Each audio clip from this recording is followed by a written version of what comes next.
இப்போ எனக்கு வயசு 5. எங்கள் பாட்டி ஒரு கோணி பையை போட்டு கொண்டு வந்து வாரியார் சுவாமிகள் முன்னாடி உட்கார வச்சு ஒழுங்கு மரியாதையாக பாரதம் கேளுன்னார். ஒருவேளை அந்த ஒரு நிமிஷம் வேண்டா வெறுப்பாக கேட்டதோ என்னமோ தெரியல, அந்த பாரதம் என்னை தத்தெடுத்துக்கிச்சின்னு சொல்கிறதா இல்லை நான் அதை தத்தெடுத்துக்கிட்டேனான்னு தெரியலை. அப்படிப்பட்ட ஒரு சிறப்பு வந்து அன்றைக்கி அழுதுகிட்டே கேட்டேன். எங்கள் பாட்டி தேன் மிட்டாய் வாங்கி கையில் கொடுத்துட்டு ஒழுங்காக அவர்கிட்ட போய் விபூதி வாங்கிட்டு வா, இல்லைன்னா வாங்குவேன். நான் லைனில் போய் நின்னேன், அழுதுகிட்டே கேட்டேன். அப்போ வாரியார் சுவாமி சொன்னது எனக்கு அப்போ நினைவில்லை, அதுக்கப்புறமா தான் நினைவு. அந்த விபூதி கொடுக்கும்போது சொன்னார், அழுதுகிட்டே விபூதி வாங்கினா மகாலட்சுமி போய்ட்டு கண்ணை தொடச்சிக்கோன்னார். அந்த கண்ணை தொடச்சிட்டு அப்படி விபூதி வாங்கினேன். அப்போ அவர் வந்து பக்கத்தில் வந்து ஒரு சாக்லேட் வைத்திருந்து முதல்ல நான் இனிப்பு வாங்கியது வாரியார் சுவாமிகிட்ட. ஒருவேளை அந்த இனிப்பு தான் எனக்கு இன்றைக்கி வாழ்க்கையில் வார்த்தையாக வந்ததான்னு சொல்ல முடியாது. என் கணவர் தீட்சை வாங்கி அதற்கு பிறகு ஒரு 10 ஆண்டு காலம் 2016 திடீர்னு ஒரு நாள் வந்து அவர் சிவலோக பதவி அப்படின்னு சொல்லக்கூடிய கைலாய பதவி இறைவன் நினைச்சார் போல இருக்கு. வேண்டாம்ப்பா, இந்த தொண்டு இங்கே போதும், என்கிட்ட வந்துடு அப்படின்னு நினச்சாரோ என்னமோ தெரியல. அவர்கிட்ட அழைத்து கொண்டார்.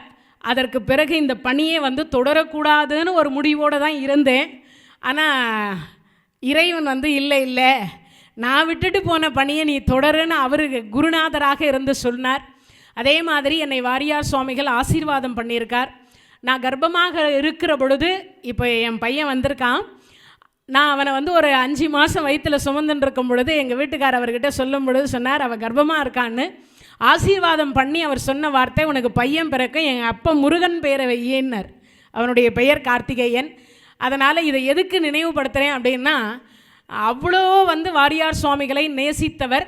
அவருக்கு நான் மனைவியாக அடைந்து அவர் செய்த தொண்டு நான் இப்பொழுது தொடர்ந்துட்டுருக்கேன். அவர் விட்ட வாரிசை நான் தொடர்ந்துட்டுருக்கேன். எனக்கு பின்னாடி யார் வருவாங்கன்னு இன்னும் தேர்ந்தெடுத்துக்க இன்னும் இறைவன் கருணை பண்ணல. ஒருவேளை யாரை தேர்ந்தெடுப்பாருன்னு தெரியலை.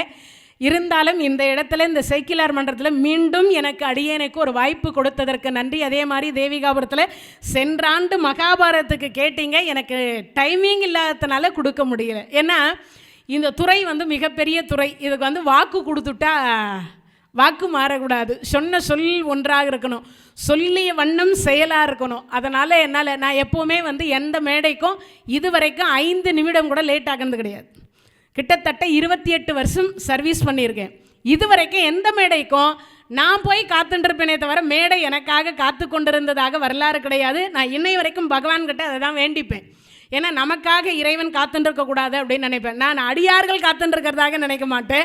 இறைவன் என் பேச்சுக்காக காத்துட்ருக்கார் அப்படின்னு தான் நான் எப்போவுமே நினைப்பேன். அதை நினைவு கூர்ந்து 12 திருமுறை என்று சொல்லக்கூடிய தலைப்பில் அடியேன் பேசுவதற்கு மேற்கொள்ளுகின்றேன். இந்த 12 திருமுறை முதல்ல 4 பேர் நமக்கு பக்தி நெறியை ஊட்டினார்கள்.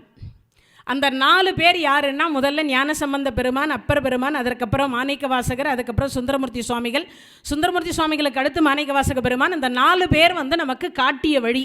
எல்லாருமே சொல்லுவாங்க 4 பேர் காட்டின வழியில் போனால் நமக்கு நன்மை நடக்கும். ஆனால் நம்மெல்லாம் ஷார்ட் வழியில் தான் போவோம்.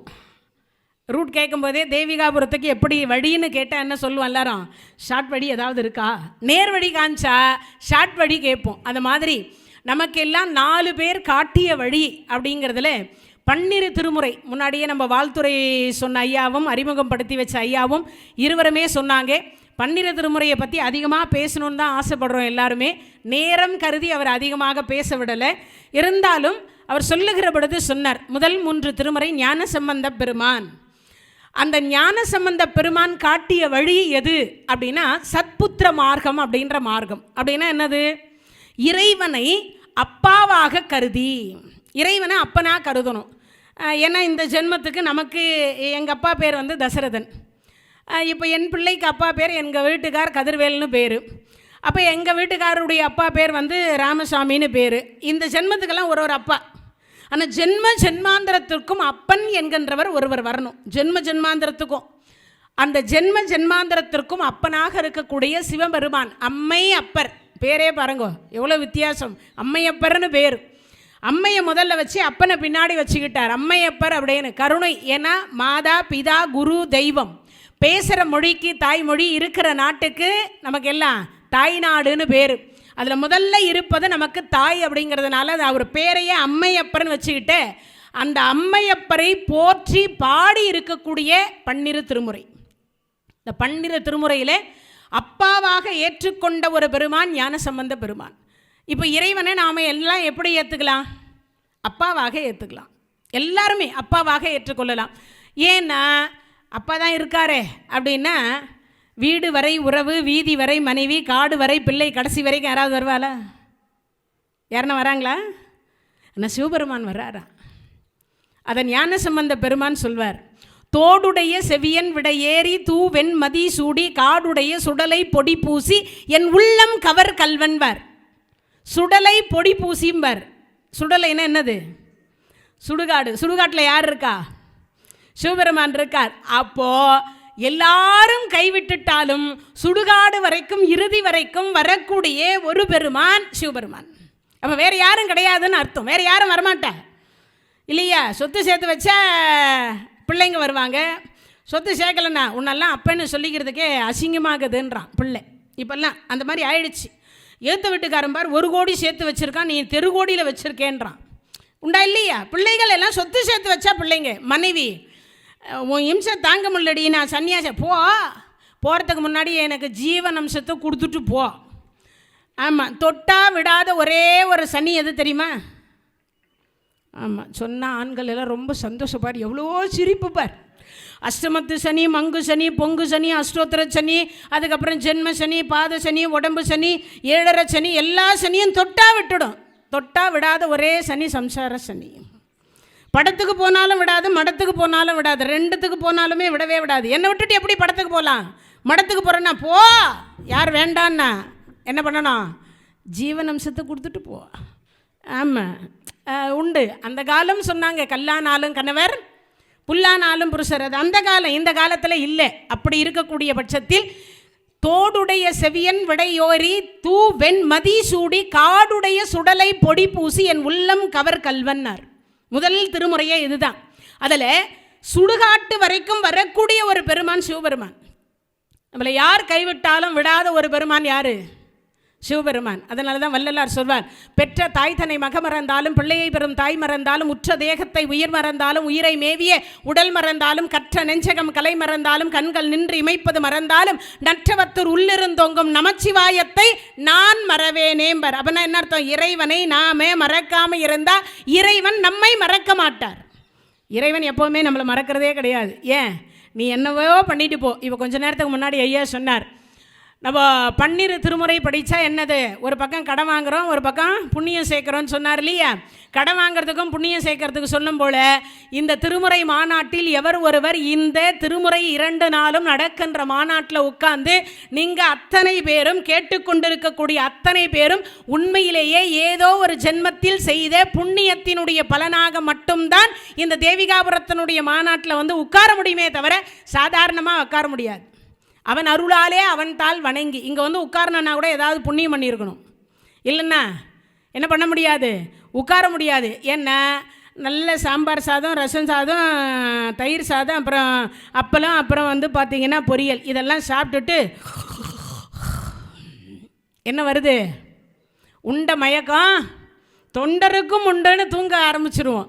ஆனால் இல்லை அதெல்லாம் வேண்டாம், கொஞ்ச நேரம் அம்மா மூத்த தேவி கொஞ்ச நேரம் இரு, நான் அந்த பேச்சை கேட்டுட்டு வரேன்னு சொல்லி அப்படி ஒதுக்கி வைத்து விட்டு வந்து உட்கார்றோம். பார்த்தீங்களா? இதுதான் புண்ணியம். ஏன்னா கலியுகத்தில் 2026 சேக்கிலார் மாநாடு 36வது ஆண்டு காலம் நடந்து கொண்டிருக்கின்றது என்றால் அதற்கு காரணம் அவன் அருளாலே அவன் தாள் வணங்கி. இல்லைன்னா நமக்கெல்லாம் என்ன கிடைக்காதா? இந்த 12 திருமுறை கிடைப்பதற்கு வாய்ப்பில்லை. அதனால் முதல் 3 திருமுறை பாடியது ஞானசம்பந்த சுவாமிகள். அதில் அவர் சொல்கிறார், காதலாகி கசிந்து கண்ணீர் மல்கி ஓதுவார் தம்மை நன்னெறி குய்ப்பதும் வேதம் 4 மெய்ப்பொருள் ஆவதும் நாதன் நாமம் நமச்சிவாயவையும். அப்படின்னா என்ன அர்த்தம்? காதலாகி கசிந்து அழணுன்றார். அது என்னங்க காதல்னா இப்போல்லாம் வேறு மாதிரி ஆயிடுச்சு.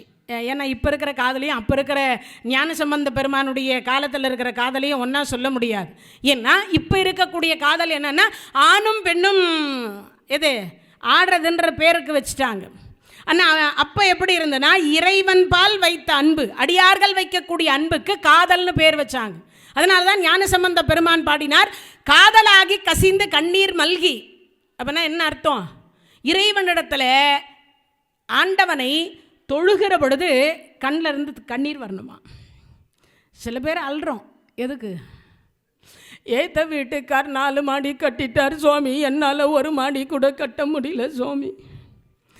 அவர் காரு வாங்கிட்டார் சுவாமி, என்னால் காரு வாங்க முடியல சுவாமி. அவங்கெல்லாம் நல்லா வைக்கிறாங்க சுவாமி, உன்னை உளுந்து உளுந்து கும்பிட்றேன் சுவாமி, ஒன்றுமே இல்லை சாமி. இதுக்கு தான் அடறோம், உண்டா இல்லையா? இறை அருளுக்கு அழுகிறோமா? நினைந்து நினைந்து உணர்ந்து உணர்ந்து நெகிழ்ந்து நெகிழ்ந்து ஊற்றெடும் கண்ணீர், அதனால் உடம்பு நனைந்து நனைந்தனர். யாரு? வள்ளலார் சொல்றார். அப்போ இறைவனை வணங்குகின்ற பொழுது ஒன்று ஆனந்த கண்ணீர் வரணும், இல்லைன்னா அரிது அரிது மானடராய் பிறத்தல் அரிது கூன் குருடு செவிடு பேடு நீங்கி பிறந்திருக்கக்கூடிய என்னை இறைவா உன்னை வணங்க வைத்ததற்கு நன்றி சொல்லும் விதமாகவாவது அழுக வரணும். உங்கள் வேட்டியை சத்தியமாக இந்த மாநாட்டில் சொல்கிறேன், எல்லாரும் இதிலிருந்து புரிஞ்சுக்குங்க. உங்கள் வேட்டியை நீங்களே கட்டினீங்கன்னா நீங்கள்லாம் கோடி கோடி கோடி கோடீஸ்வரர். உங்கள் புடவையை நீங்களே உடுத்துனீங்கன்னா நீங்கள்லாம் கோடி கோடி கோடி கோடீஸ்வரிகள்.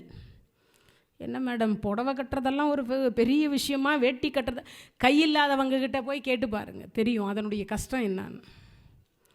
அடுத்தவங்க யாராவது இந்த கை கால் இல்லாமல் இருக்கும் பொழுது வயசானதுக்கப்புறமா அந்த கையும் காலும் உதறல் எடுத்துக்கும், இல்லைன்னா நமக்கெல்லாம் ஒரு அட்டாக்குன்னு ஒன்று வந்து விழுந்துட்டதுக்கப்புறமா அதை எடுத்து புடவையை எடுத்து அப்படி கட்டி, யாராவது வேட்டியை எடுத்து அப்படி கட்டும் பொழுது வரும் பாருங்க அந்த வேதனை என்கின்ற ஒன்று. அதுக்கே நம்மெல்லாம் பல கோடி தடவை இறைவனுக்கு நன்றி சொல்ல கடமைப்பட்டிருக்கோம். அப்போது காதலாகி கசிந்து கண்ணீர் மல்கி ஓதுவார் தம்மை நன்னெறிக்கு உய்ப்பது. நல்ல நெறிக்கு உய்ப்பது எது? திருமுறை. நம்மளை நல்வழிப்படுத்துவது எது? செந்நெறிப்படுத்துவது எது? இந்த ஆன்மா அழுக்காக இருக்கான். இவெல்லாம் உட்காந்துருக்குறோம் தெரியுமா? இந்த தேவிகாபுரம் எவ்வளோ பெரிய ஊர் எனக்கு தெரிஞ்சு, ஆனால் அவ்வளோ பேருக்கும் இந்த வாய்ப்பு கிடைக்கல. எதை பேசினாலும் தொலைபேசி வழியாக, ஏதாவது தொலைதூர வழியாக கேட்குறது வேறு விஷயம். எதிர்த்தாப்பில் உட்காந்து இந்த பெரிய நாயகி அம்பாளினுடைய ஆலயத்தில் உட்காந்து கேட்குற பாக்கியம் எவ்வளோ பேர் கொடுத்து வச்சுருக்கு? கொஞ்சம் பேருக்கு தானே இருக்குது, எல்லாருக்கும் கொடுத்து வைக்கல இல்லையா? அப்போது ஏதோ ஒரு ரூபத்தில் புண்ணியம் செய்தவர்களுக்கு அந்த பாக்கியம் கிடச்சிருக்கு. அப்போது இந்த உடம்பில் நம் மானத்தை காப்பாற்றி கொள்ளக்கூடிய ஆடை உடுத்துவதற்கு ஆண்டவனுக்கு 1000 கோடி தடவை நன்றி சொல்ல கடமைப்பட்டிருக்கிறோம். அப்போது தோடுடைய செவியன்னு பாடி முடித்து காதலாகி கசிந்து கண்ணீர் மல்கி ஓதுவார் தம்மை நன்னறி குய்ப்பதும் வேதம் 4 மெய்ப்பொருளாவதும். வேதத்துக்கே மெய்ப்பொருளாக இருக்கக்கூடிய பெருமான் யார்? சிவபெருமான். ஏன்னா நிறைய பேர் என்ன நினைக்கிறாங்க தெரியுமா? சிவனை கும்பிட்டா ஒன்றும் கிடைக்கல, வெறும் விபூதியும் குங்குமம் தான் கிடைக்குது, வேறு ஒன்றும் கிடைக்கல. பெருமாள் கும்பிட்டா என்ன கிடைக்குது? நிறைய கிடைக்குது. திருப்பதி போய் போய் போய் சில பேர் சொல்லுவாங்க, நான் திருப்பதியை மாதத்துக்கு 3 முறை தரிசனம் பண்ணுமா, நான் நல்ல வசதியாக இருக்கேன். வசதியாக இருந்து என்ன பிரயோஜனம்? அவர் வசதியாக இருக்கார், ஆனால் அதை அழிப்பதற்காகவே ஒரு பையனை கொடுத்துருப்பார். இவர் சேர்ப்பார், அவன் அழிப்பான். இவர் சேர்ப்பார், அவன் உங்கள் பையன் என்னம்மா பண்ணுறது, ஊதாரியாக சுற்றுது, நான் சேர்த்ததெல்லாம் சிறுக சிறுக அப்படி தான் போயின்னு இருக்கு, அதுக்கு தான் திருப்பதிக்கே போகிறேன், நல்ல புத்தியை கொடுக்க சொல்லு அப்படிம்பாங்க. ஆனால் அதே வாரியார் சுவாமிகளை பார்த்து நம்மை போன்ற ஒரு அடியார் கேட்டார், சுவாமி எங்கள் பெருமாள் கோயிலில் உங்கள் சிவபெருமான் கிடையவே கிடையாது, ஆனால் எங்கள் சிவபெருமான் கோயிலில் யார் இருக்கா?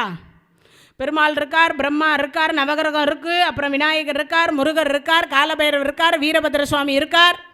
இவ்வளவு பேரையும் உங்களால் சேர்த்துட்டு 63 நாயன்மார்கள் இருக்காங்க.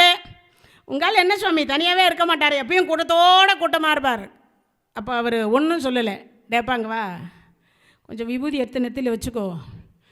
வச்சுக்கிட்டேன் சுவாமி, இப்போ சொல்லுங்கள் பதில் அப்படின்னார். அப்போது வாரியார் சுவாமிகள் சொன்ன பதில் இப்போ நான் சொல்கிறேன். அண்டாக்குள்ள குண்டா போகுமா, குண்டாக்குள்ள அண்டா போகுமா? பதில் சொல்லுப்பா சுவாமி. அண்டாக்கும் குண்டாக்கும் இங்கே என்ன சாமி சம்பந்தம்? சொற்பொழிவுக்கும் அண்டாவுக்கும் குண்டாக்கும் என்ன சம்பந்தம்? நீ கேட்டதுக்கு பதிலே சொல்லு. அண்டாக்குள்ளே குண்டா போகுமா? அண்டாக்குள்ளே குண்டா போகும், குண்டாக்குள்ளே அண்டா போகுமா? அது எப்படி சுவாமி? அண்டா பெருசு குண்டான் சின்னது. ஒத்துக்கிறியா? எங்கள் சிவபெருமான் அண்டா, அந்த அண்டாக்குள்ளே எல்லா குண்டாவும் போகும். இன்னொன்று, தனியாக இருப்பதற்கு பெயர் என்ன இல்லை, சுவாமின்னு பேர் இல்லை.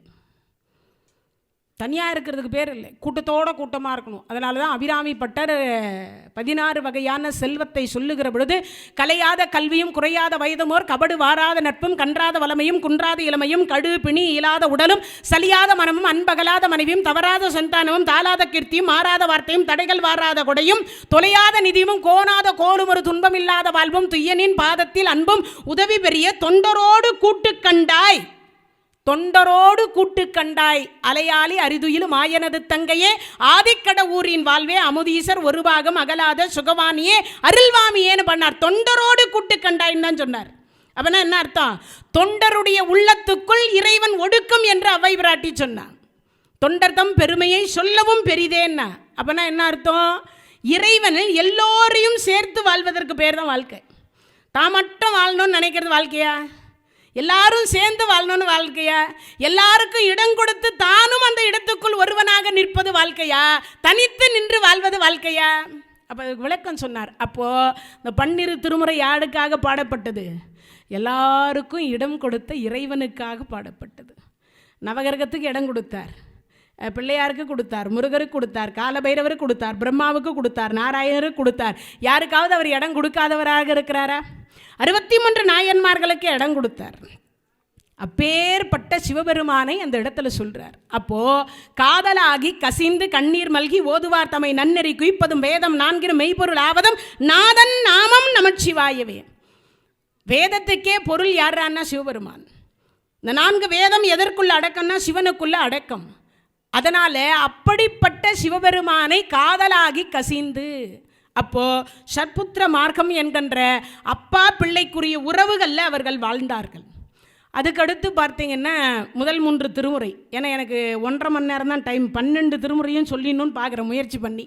அதனால் முதல் 3 திருமுறை இவர் பாடி கொடுத்தார். அடுத்த 3 திருமுறை பாடுறார் நம்ம அப்பர் பெருமான். அவருடைய மார்க்கம் என்னது? ஆண்டவன் அடியார், தாசா மார்க்கம்னு பேர். அப்படின்னா என்ன அர்த்தம்? நான் அடிமையாக இருந்து என் பணி செய்து கிடப்பது. உளவார பணி செய்வார்.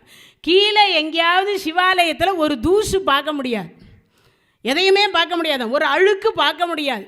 எப்பயும் கையில் என்ன வச்சுருப்பார்? மழு அப்படின்னு சொல்லக்கூடிய ஒரு ஆயத்தை வைத்துக்கொண்டு சுத்தம் பண்ணுவதே தனக்கு வேலையாக வைத்து கொண்டிருப்பார். அப்பேற்பட்ட பெருமான் மாசில் வீணையும் மாலை மதியமும் வீசு தென்றலும் வீங்கில வேணிலும் மூசு வண்டுரை பொய்கையும் போன்றதே ஈசன் எந்தை இணையடி நிழலை என்னார். அப்படின்னா என்ன அர்த்தம்? நம்மளால் முடிஞ்ச வரைக்கும் நிழல் நமக்கு வேப்ப மரத்தை நிழலில் நின்னா குளிர்ச்சியாக இருக்கும், அரச மரத்தை நிழலில் நின்னா குளிர்ச்சியாக இருக்கும், புங்க மரத்தை நிழலில் நின்னா குளிர்ச்சியாக இருக்கும். ஆனால் புளியா மரத்தை நிழலில் நின்று பாருங்க, என்ன பண்ணோம்? அனல் அடிக்கும். தாய் பிள்ளைக்கு சாப்பாடு கட்டி அமுச்சு வச்சா, அம்மா நான் யாத்திரைக்கு போகிறேன்னு புறப்பட்டான். அப்பா போகும்போது எல்லாம் புளியா மரத்து வழியிலேயே அவன் சொன்னான், அம்மா எனக்கு போகிறதுக்கு ஏதாவது உபதேசனை, போகிற வழியெல்லாம் புளியா மரத்து வழியிலேயே மரத்துக்கு அடியில் படுத்து படுத்து தூங்கி போனார். வரும்போது என்னம்மா எப்படிம்மா மற்றும் புங்க மரத்துக்கு அடியில் தூங்கிட்டு வாடினான். போகும்போதெல்லாம் போனான் பாருங்க, சூடு உஷ்ணம் அதிகமாகிடுச்சு, முழுசாக போய் சேர முடியல. அதனால் என்ன பண்ணிட்டான், அம்மா சொன்னாலே நம்மளால் முடியல, திரும்பி வீட்டுக்கு போய்டுவோன்னு புங்க மரத்துக்கு அடியில் படுத்து படுத்து தூங்கிட்டே வந்தான். சுகமாக வந்து வீடு சேர்ந்துட்டான். அப்புறம் தான் கேட்டான், டே அப்பா, அப்பம்மாவை பாதியில் விட்டுட்டு போகிறவனுக்கு என்ன இருக்காது? நிம்மதி இருக்காது. அது மட்டும் இல்லை, என்ன கிடைக்காது? கைலாயமோ சொர்க்கமோ கிடைக்காது. அதனால் மாதா பிதா குரு தெய்வம், நீ பாதியில் யாத்திரைக்கு போகிறதெல்லாம் விசேஷம் கிடையாது. அப்பம்மாவுக்கு கடைசி வரைக்கும் சோறு போடுன்னு சொன்னாங்க. அது மாதிரி நிழல் என்று சொல்லக்கூடியதில் கூட வித்தியாசம் இருக்கின்றது. ஆனால் அந்த ஈசனுடைய நிழல் இருக்குது பாருங்க, சொற்றுனை வேதியன் சோதி வானவன் பொற்றுனை திருந்தடி பொருந்த கைத்தொழ கற்றுனை பூட்டி ஓர் கடலில் பாய்ச்சினும் நற்றுணை ஆவது நமச்சிவாயவே. உலகத்தில் நல்ல துணை என்று ஒன்று இருக்குமானால் அது சிவாய நாமெல்லாம் உட்கார்ந்து இருக்கும்போது, உண்ணும் பொழுது, உறங்கும் பொழுது, பேசும் பொழுது, பேணும் பொழுது எப்பொழுதும் இறை சிந்தனை. எப்பொழுதும் என்ன சொல்லலாம்? ஒன்று சிவான்னு சொல்லலாம். சிவாய நமன்னு சொல்லலாம், ஓம் நம சிவாய சொல்லலாம். பஞ்சாட்சர மந்திரம் எது தெரியுதோ தெரியாதோ எல்லாரும் எப்போ என்ன சொல்லணுமா? சிவாய நம. ஆனால் இப்போல்லாம் எல்லாம் நமச்சிவாய சொல்கிறாங்க. வாயன், உட்காரன், இரேன், இருப்பியா போடுவியா, எல்லாம் ஒருமை தான், யாரும் பன்மை கிடையாது. எல்லாம் உயர்தினையே பேசுறதில்ல, எல்லாம் அக்ரிணை இதற்கும் போயிட்டான். ஏன்னா தமிழ் படித்தவங்களுக்கு மட்டும்தான் தெரியும் அது உயர்தினை என்ன அக்ரிணை என்னன்னு. ஏன்னா இப்போ வீட்டுக்கார் ஐயா எங்கே போயிருக்கார், அது எங்கே போய்க்குதோ தெரியாது, ஐயா எப்போ வருவார், அது எப்போனா வரும், ஐயா சாப்பிட வருவாரா, அதுவே வந்துக்கும், அதுவே சாப்பிட்டுக்கும், அதுவே படுத்துக்கும். இப்போல்லாம் அது இது எது அந்த மாதிரி போயிட்டாங்க. அப்போனா இதெல்லாம் பேசுகிற வழக்கம் என்னது? எல்லாம் உயர்தினை கிடையாது, எல்லாம் அக்ரிணைக்கு போயிட்டோம். அப்போனா என்ன அர்த்தம்? இந்த டிவி சீரியலை பார்த்து பார்த்து பார்த்து பார்த்து மொத்தமும் அந்த மாதிரி ஆயிடுச்சு. டே குமார், மொட்டை மாடியில் துணி காயுது பாரு, எடுத்துட்டு வா அப்படின்ற பொண்டாட்டி அதை பார்த்து இந்த அம்மாவும் சொல்லுது. அதே மாதிரி அந்த மாதிரி ஆயிடுச்சு. அதனால் இறைவனுடைய நிழல் இருக்கே, சொற்றுனை வேதியன் சோதி வானவன் பொற்றுனை திருந்தடி பொருந்த கைத்தொழ கற்றுனை பூட்டி ஓர் கடலில் பாய்ச்சினோம் நற்றுணை ஆவது நமச்சிவாய். உலகத்தில் நல்ல துணை என்பது ஒன்று இருக்குமானால் அது சிவாய நம. உலகத்தில் வேறு எந்த துணையை கைவிட்டாலும் எந்த துணை விடாதா? சிவபெருமான் மட்டும் எப்பயுமே கையே விடாத ஒரு பெருமான் சிவபெருமான். ஆனால் நாம் தான் என்ன பண்ணுறோம்? பெருமாள் கோமில கும்பிட்டா நிறைய கிடைக்குதுன்னு நினைக்கிறோம். ஆனால் பெருமாள் கொடுக்குறார். யார்கிட்ட கேட்டு கொடுக்கணும்? சிவனை கேட்டுட்டு தான் கொடுக்கணும். ஏன்? சிவபெருமானுடைய நண்பர் தான் குபேரர். அந்த குபேரர் கொடுக்கணுன்னா யார்கிட்ட பர்மிஷன் வாங்கணும்? நம்ம சிவபெருமான்கிட்ட பர்மிஷன் வாங்கணும். சுவாமி பெருமாள் கேட்குறாரு, கொடுக்கட்டுமா? கொடு. இவர் கொடுத்துருவார், அக்ரிமெண்ட் போட்டு கொடுத்துருவார். பெருமாள் நமக்கும் கொடுப்பார், கொடுக்காமலாம் இருக்க மாட்டார். பெருமாள் கொடுக்கறதுக்காகவே 8 லட்சுமியை வச்சுட்டு இருக்க ஒரே ஒரு பெருமாள் யாரான பெருமாள் தான், இல்லைன்னு சொல்லலை. 8 லட்சுமியும் அவர்கிட்ட தான் இருக்காங்க. ஆனால் கொடுக்க வேண்டிய நேரத்தில் கொடுத்துட்டு எடுக்க வேண்டிய நேரத்தில் எடுத்துகிட்டு போயிடுவார். அதான் பெருமாள். சில பேர் பார்த்தீங்கன்னா திடீர்னு கோடீஸ்வரனாக ஆகிருப்பான். திடீர்னு பார்த்தா கார் இருக்கும், பங்களா இருக்கும், எல்லாம் இருக்கும். அப்புறம் பார்த்தீங்கன்னா ஒரு 5 வருஷத்தில் மொத்தமாக எல்லாம் காணாமல் போயிடும். என்னப்பா காலில் செருப்பு கூட காணும், அதை நீங்கள் வேறு ஒரு பிஸ்னஸ் பண்ண எல்லாம் போயிடுச்சு, எல்லாம் போயிடுச்சு. என்னப்பா பெருமாளுக்கு அவ்வளோ கொடுத்தாரு. ஆனால் நம்ம சிவபெருமான் கொடுக்க மாட்டார். கொடுத்தா திருப்பி ரிட்டன் வாங்குகிற பழக்கம் சிவபெருமான் இடத்துல இல்லை. அதான் சிவபெருமான். அப்படின்னா என்ன அர்த்தம்? தாய் வழி 7, தந்தை வழி 7, தன்னுடைய வழியில் 7, 21 தலைமுறை ரிஜிஸ்ட்ரேஷன் பண்ணி கொடுக்கக்கூடிய ஒரே ஒரு பெருமான் யாரான சிவபெருமான். அப்படியே கொடுத்துருவார, வச்சுக்கோ. திருப்பி வாங்குகிற பழக்கமே எனக்கு கிடையாது. எந்த பொருளாக இருந்தாலும் திருப்பி வாங்குகிற பழக்கம் சிவனிடத்தில். அதனால தான் சொன்னார், கற்றுனை பூட்டி ஓர் கடலில் பாய்ச்சினும். கல்லை கட்டி கொண்டு போய் போட்டாங்க. போட்ட உடனே ஒன்று, இறைவனுடைய அடியார், இறைவனை சிவபெருமானை வணங்கக்கூடிய அடியாருக்கு கொடுத்த பரிசு பாருங்க எப்படிப்பட்ட பரிசுன்னு. ஒன்று, கல் மிதக்குமா? மிதக்காது. இப்போ இவர் தான் அடியார், கல் அடியார் கிடையாது, அது கல். ஆனால் மிதக்க வைத்தவர் அப்பர் பெருமானை மட்டும் மிதக்க வைத்திருக்கலாம், கல்லையும் சேர்த்து மிதக்க வச்சார். ஏன் மிதக்க வச்சார்? அடியாருடைய பெருமை உலகம் முழுவதும் தெரிய வேண்டும் என்பதற்காக. அன்பே சிவம். அப்படின்னா என்னது? நம்ம அன்பை இறைவன் பால் வைத்தோமே ஆனால் இறைவன் கல்லையும் மிதக்க வைப்பார் என்று சொல்லக்கூடியதை காட்டியது அப்பர் பெருமான். தன்னை கடலில் கட்டி போட்டதும் கூட அவர் வருத்தப்படலை. ஏன்? இறைவன் காப்பாற்றுவார். அப்போனா என்ன மார்க்கம் அது?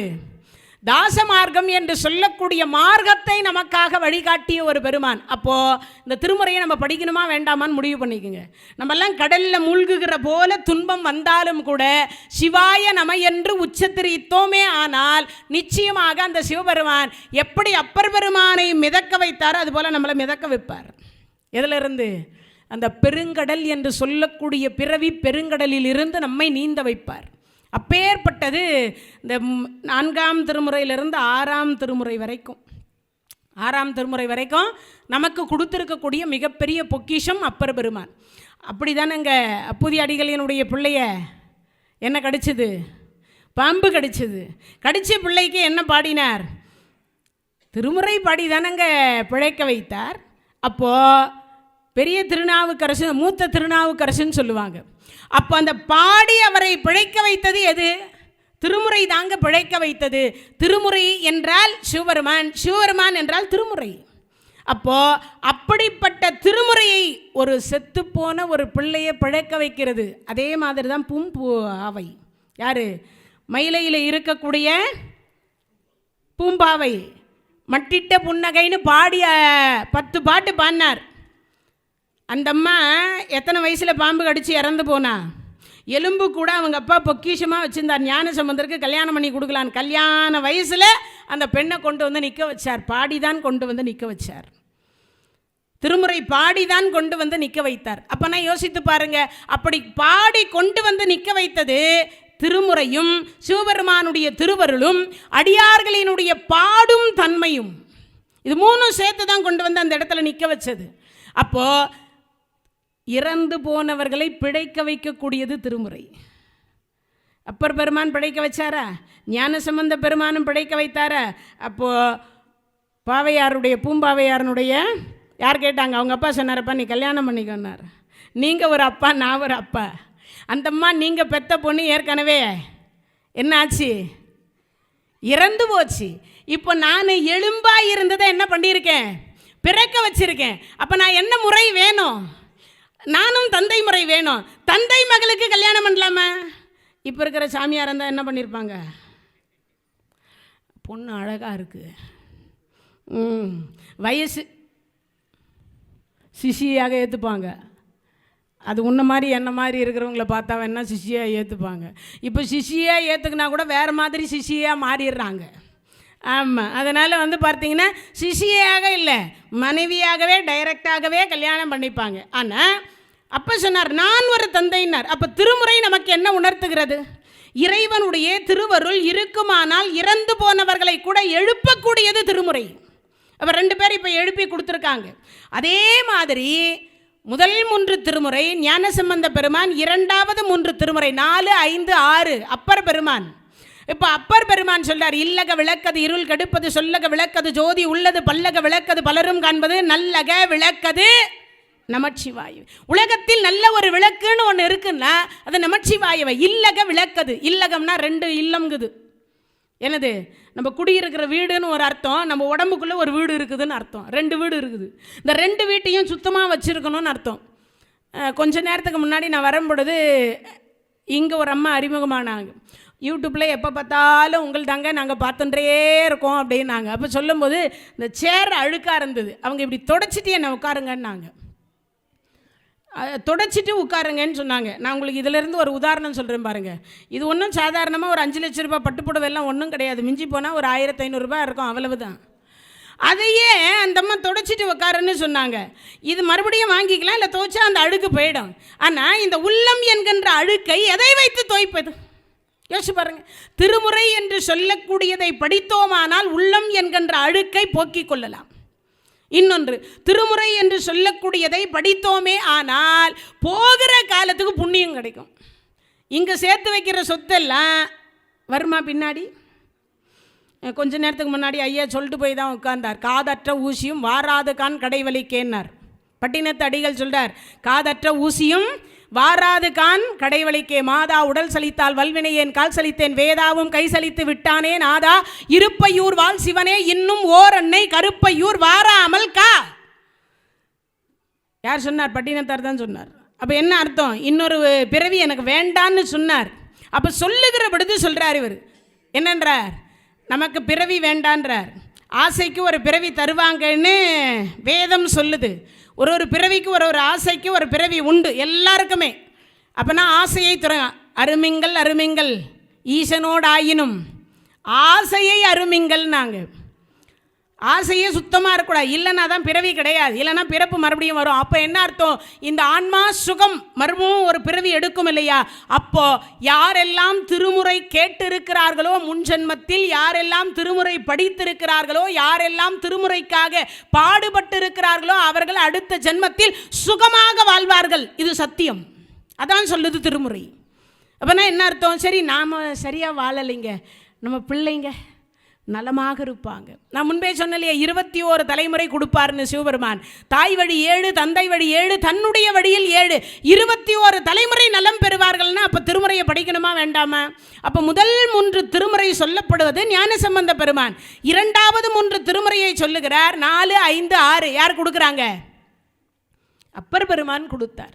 அப்போ அப்பர் பெருமான் இந்த 6வது திருமுறையோடு நிறுத்தார். 7வது திருமுறை அவதான் தோழனாக நண்பனாக சகமார்க்கம்.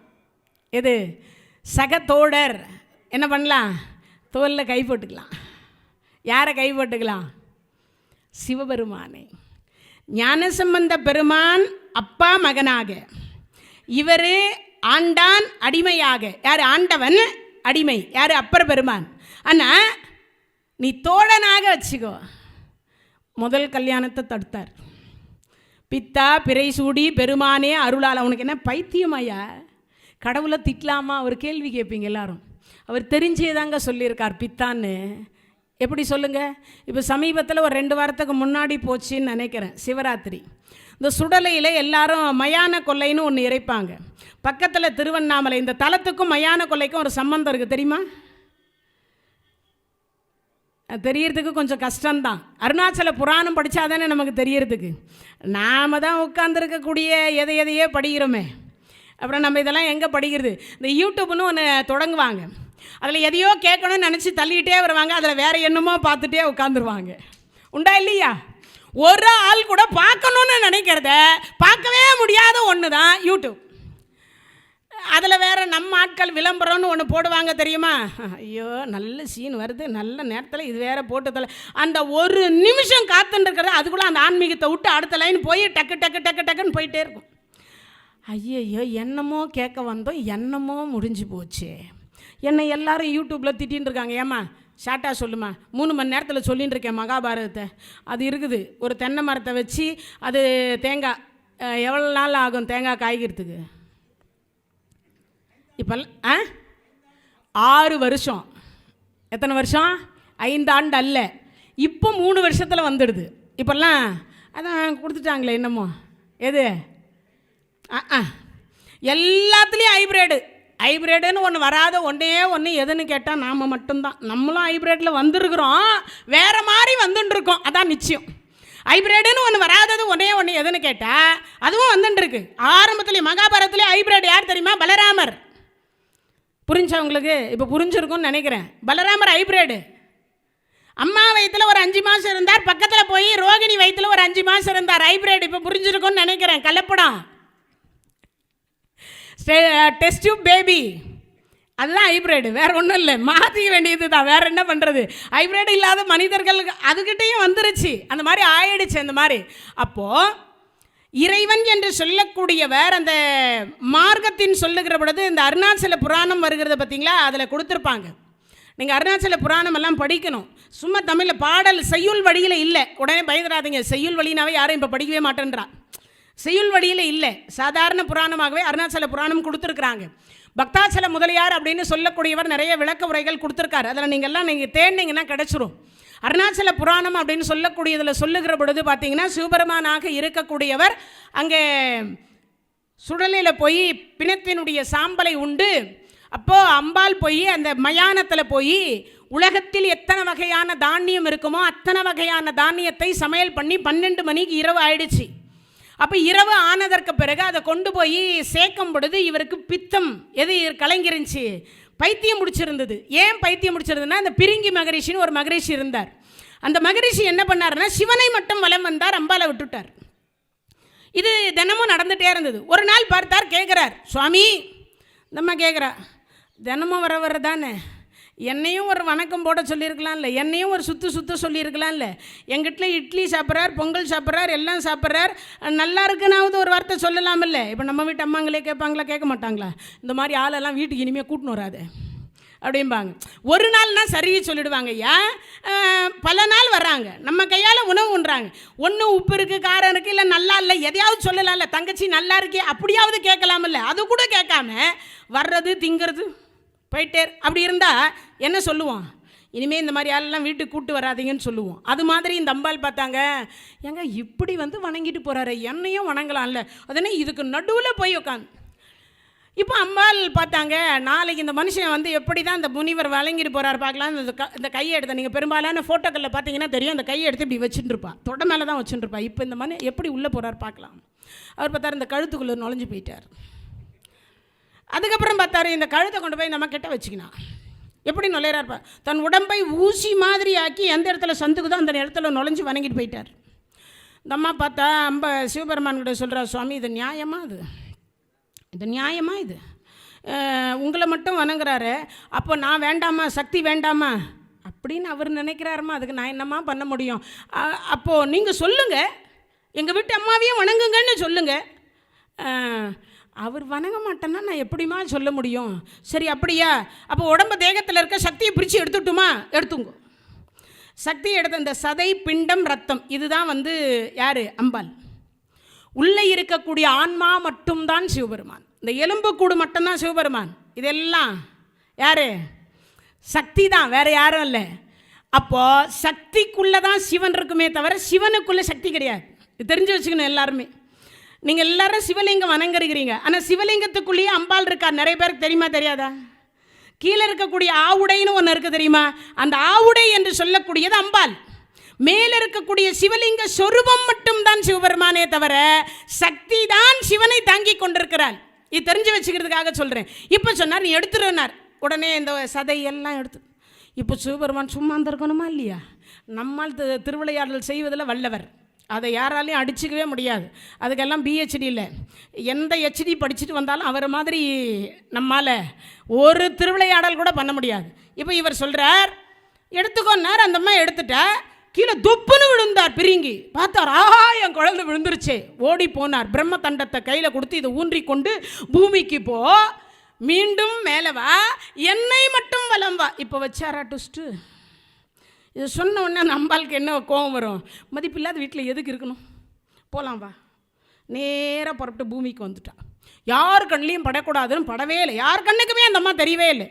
வால்மீகி முனிவர் கண்ணுக்கு மட்டும்தான் அம்பாள் தெரிந்தாள், வேறு யார் கண்ணுக்கு தெரிய கிடையாது. வால்மீகி சொல்லிதான் கேதார கௌரி விரதம் என்கின்ற விரதத்தை முதல்ல அம்பாள் கடைபிடிச்சா. அந்த இடம் தான் இன்னைக்கு மேல்மலையனூர் அப்படின்னு சொல்லக்கூடிய இடம்.